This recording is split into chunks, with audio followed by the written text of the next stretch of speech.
So আমি দেখতে গেছিলাম ওয়ার্ল্ডের হয়তো অন্যতম সেরা লাইভ অ্যাকশন মুভি, সেটা হচ্ছে মাইনক্রাফটের মুভি। মাইনক্রাফটের মুভি দেখার পর আমার মতামত ছিল বেসিক্যালি এইটা, আমি আমি গেছিলাম মাইনক্রাফট মুভি দেখতে, এন্ড ভালো ছিল না, টক্সিক ছিল।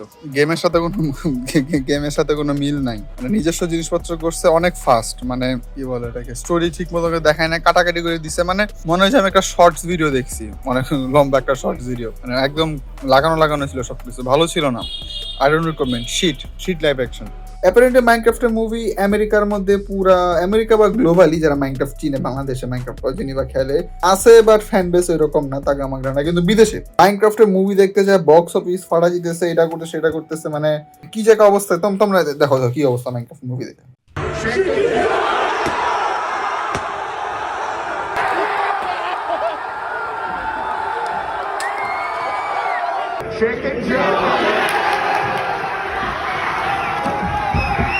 আর বাই দ্য ওয়ে, আমাদের ওয়ান পিসের নতুন স্টক আসছে আমাদের পেজের মধ্যে, অ্যানিমার্ট বিডি। তোমরা যারা ওয়ান পিসে গেঞ্জি চাইতেছো, সামনে আরো অ্যানিমে আসবে, বাট তোমরা যারা ওয়ান পিসে গেঞ্জি চাইতেছো, অ্যানিমার্ট বিডিতে যাও, ডিসকাউন্ট কোড আকানো 10।